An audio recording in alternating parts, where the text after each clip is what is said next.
Allah Akbar Allah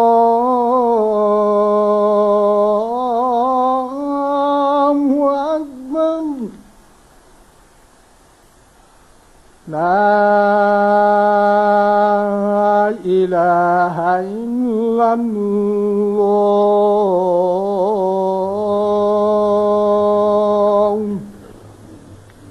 Mr. Hyderabad, have you finished? میں سن نہیں پایا. میں نے کہا have you finished? سر میرے خیال سے اس پارلیمنٹ کا جو طریقہ کار ہے جو آپ مجھ سے زیادہ بہتر جانتے ہیں نہیں آپ کہ میں اپنی پارٹی کا کیونکہ ڈاکٹر فاروق ستار نہیں ہے میں پارلیمانی لیڈر بھی ہوں اور میں یہ آپ کو اختیار بھی دیتا ہوں سر کہ اگر میں ایک لفظ بھی ارریلیونٹ ہو جاؤں آپ کی باتیں مجھے بہت اچھی لگ رہی ہیں ایک لفظ بھی سر میں ارریلیونٹ ہو جاؤں تو آپ کو اختیار ہے کہ آپ مجھے بٹھا دیجیے گا. اور کتنا ٹائم لیں گے آپ؟ سر مجھے اندازہ نہیں ہے میں تو صدر صاحب کے خطاب پر اظہار خیال کرنے کی کوشش کر رہا ہوں اور اس میں پالیسی گائیڈ لائن سے کل 16 صفحے ہیں سر جو مجھے صدر صاحب کا خطاب ملا ہے. اگر آپ چاہتے ہیں تو میں بیٹھ جاتا ہوں سر.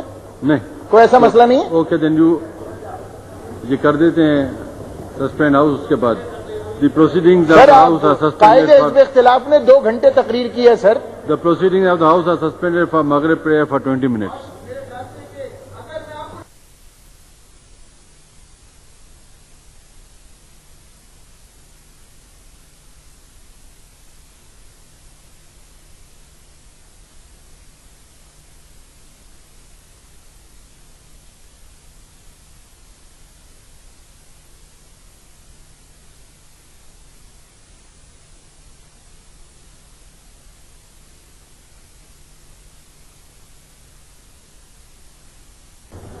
Thank you deputy speaker. Sir میرا شکوہ ہے سر کہ میں جب بھی بات کرنے کی کوشش کرتا ہوں میں کبھی ارریلیونٹ نہیں ہوتا سر. یہ میرا 8واں سال ہے میں نے 50 سے زیادہ تقریریں کی ہیں سر آج تک میرا ایک لفظ حذف نہیں ہوا ہے. میں کبھی ارریلیونٹ نہیں ہوا ہوں.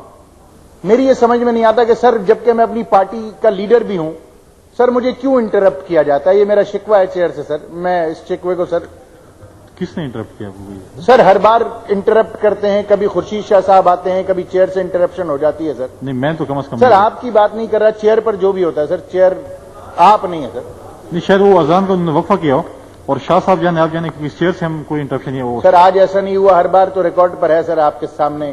میرا شکوہ ہے سر میں تو ریکویسٹ نہیں کر سکتا ہوں. احتجاج ریکارڈ کر لے کم از کم. میں سر میں تو صرف ریکارڈ پہ ہی لا سکتا ہوں. میں بیٹھا ہوں میرے خیال میں نے آپ کو سر آپ کسٹوڈین ہیں آپ جیسا کہیں گے میں حکم کی تعمیل کروں گا سر.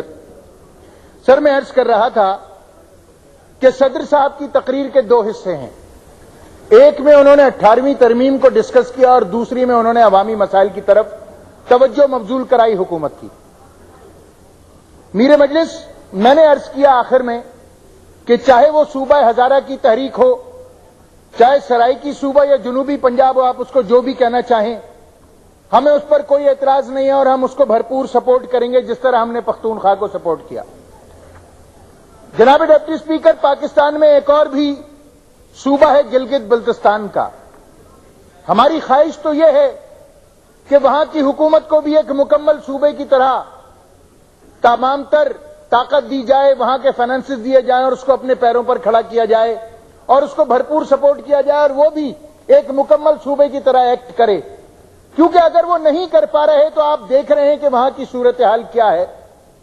جناب ڈپٹی اسپیکر آپ کی نالج میں ہے کہ آج پورے پاکستان میں اس خطرے کو محسوس کیا جا رہا ہے کہ وہاں پر بننے والی ہنزا جھیل کی جو صورتحال ہے کہ 300 میٹر گہری اور تقریباً 15.5 کلومیٹر طویل وہ جھیل جس کا پانی کا سائز تقریباً تربیلا ڈیم کے برابر ہے آج وہ کسی وقت بھی ٹوٹ سکتی ہے.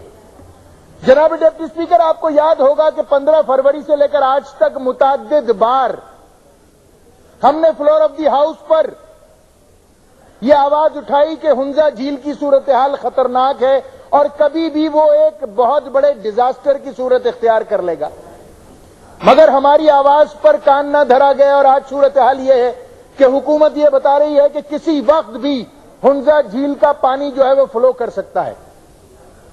جناب ڈپٹی اسپیکر 36 گاؤں اس سے زیر آب آئیں گے، ہزاروں لوگ ڈسپلیس ہوں گے، ہزاروں ہزار ایکڑ زمین دریا برد ہو جائے گی، ہمارے 15 پل ٹوٹ جائیں گے، 15 کلومیٹر شاہراہ قراقرم جو کہ ہمارا اور چین کا واحد زمینی راستہ ہے وہ ختم ہو چکا ہے، سست بارڈر سے ہمارا جو رابطہ ہے سڑک کے حوالے سے وہ ختم ہو چکا ہے، وہاں کے تاجر جو ٹرکوں میں اپنی اشیاء اور سامان تجارت لے کر آ رہے تھے وہ رک چکا ہے، اور پھر سب سے بڑی بات یہ ہے کہ وہ نیچرل کلیمٹی جب پانی آگے بڑھ کر اٹک تک پہنچے گا تو وہاں کیا صورتحال ہوگی، شاید اس کے اوپر کسی نے سوچنا گوارا نہیں کیا۔ وہاں کے لوگ جن کو یہ وارننگ دی جا رہی ہے کہ وہ اپنی جگہ چھوڑ کر چلے جائیں، ان کو کوئی متبادل زمین فراہم نہیں کی جا رہی، ان کے حقوق کا کوئی خیال نہیں رکھ رہا، وہاں پر ان کے لیے فوری طور پر کھانے کا بندوبست کوئی نہیں کر رہا۔ جناب ڈپٹی اسپیکر، وہ لوگ پہاڑیوں پر پانی چاروں طرف ہے اور وہ وہاں پر گھرے ہوئے ہیں، مگر کوئی ہیلی کاپٹر ان کی مدد کو نہیں جا رہا کہ وہ وہاں سے نکال لیا جائے۔ یہ ایک اندوہناک صورتحال ہے، اور یہ صورتحال اگر ایسی ہی رہی تو اب کسی وقت بھی اس ڈیم کے ٹوٹنے کا خدشہ پیدا ہو چکا ہے۔ جناب ڈپٹی اسپیکر، ہم مطالبہ کرتے ہیں کہ صورتحال کا فی الفور نوٹس لیا جائے اور وہاں پر جو لوگ پھنسے ہوئے ہیں ان کو نکالا جائے، اور وہاں سے جو لوگ ڈسپلیس ہوں گے ان کو متبادل زمین فراہم کی جائے۔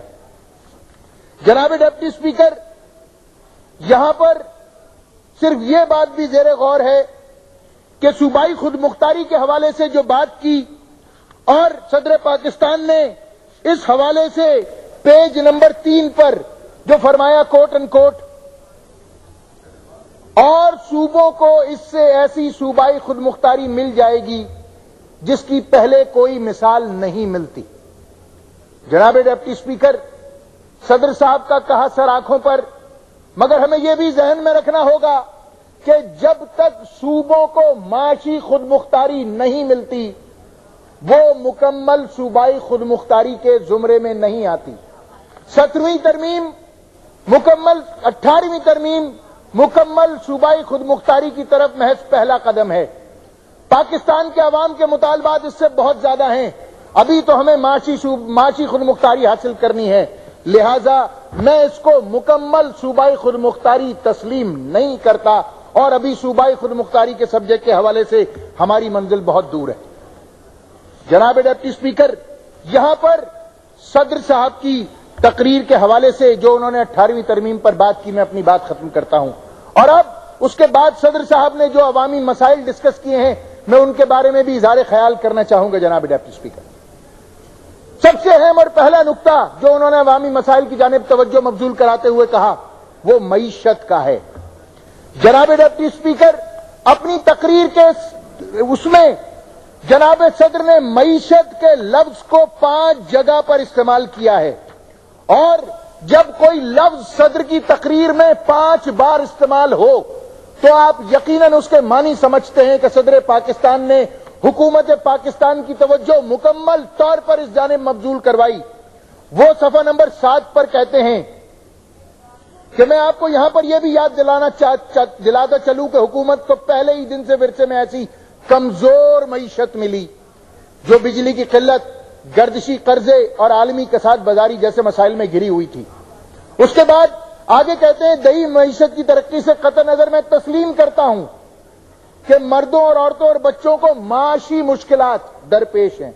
معیشت میں استحکام لانے کے لیے حکومت بعض مشکل فیصلے کرنے پڑیں گے حکومت کو۔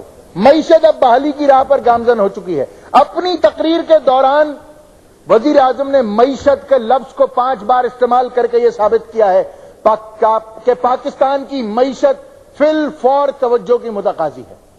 جناب ڈپٹی اسپیکر، میں یہاں پر یہ بھی کہنا چاہتا ہوں کہ ملک ایسا لگتا ہے کہ اب ایک انقلاب کے دہانے پر کھڑا ہے۔ اس ملک میں ہیو اور ہیو ناٹ کا فرق بڑھتا چلا جا رہا ہے، غریب دن بدن غریب تر ہوتا جا رہا ہے اور امیر دن بدن امیر تر ہوتا چلا جا رہا ہے۔ ہمارے عالمی قرضے بڑھتے چلے جا رہے ہیں۔ پچھلی حکومت اور موجودہ حکومت کے درمیان جو قرضوں کا فرق ہے وہ $15 بلین کا ہے۔ ہمارے اوپر $15 بلین کے قرضوں کا مزید بوجھ آ چکا ہے۔ ایسی صورتحال میں معیشت یہ اس بات کا انڈیکیٹر ہے کہ ہماری معیشت کمزور سے کمزور تر ہوتی چلی جا رہی ہے۔